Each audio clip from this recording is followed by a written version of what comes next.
Hi అండి. ముందుగా మీ అందరికీ ఉగాది శుభాకాంక్షలు.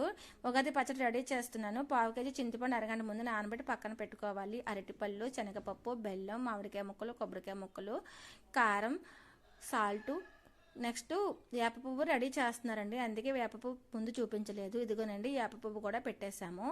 ఇవన్నీ ముందే నేను రెడీ చేసి పక్కన పెట్టుకున్నాను. ఇప్పుడు చింతపండుని ఈ విధంగా మ్యాష్ చేసుకోవాలండి. ఇప్పుడు అరటిపళ్ళు కూడాను తొక్క తీసేసుకొని పక్కన పెట్టుకోవాలి. ఇప్పుడు వాటర్లోని ఈ విధంగా పిసికేసుకున్న తర్వాత అరటిపళ్ళు కూడా మెత్తగా మ్యాష్ చేసేయాలండి. మొత్తం అన్నీ కూడా ఈ విధంగానే చేసేసుకోవాలి.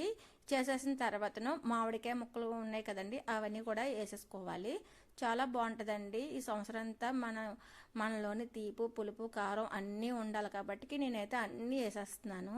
శనగపప్పు వరుసనే ఇంకేసేసుకోవాలండి. బెల్లం, శనగపప్పు, కారం, సాల్ట్ ఇంకవన్నీ వేసేసుకోవాలండి. చాలా బాగుంటుంది. మన హెల్త్కి కూడా చాలా మంచిదండి ఉగాది పచ్చడి అయితేని.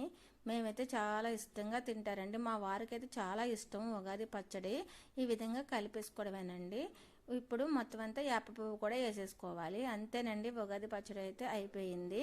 ముందుగానైతే దేవుడికి నైవేద్యం తీసేయాలి. తీసేసిన తర్వాతను టెంపుల్కి కూడా కొంచెం తీసుకెళ్ళిపోతామండి. లాస్ట్ తర్వాతను అందరూ కూడా మేము కప్పులో వేసుకొని తింటామన్నమాట. ముందు ఉగాది పచ్చడి తినిన తర్వాతనే నెక్స్ట్ టిఫిన్ చేస్తాము.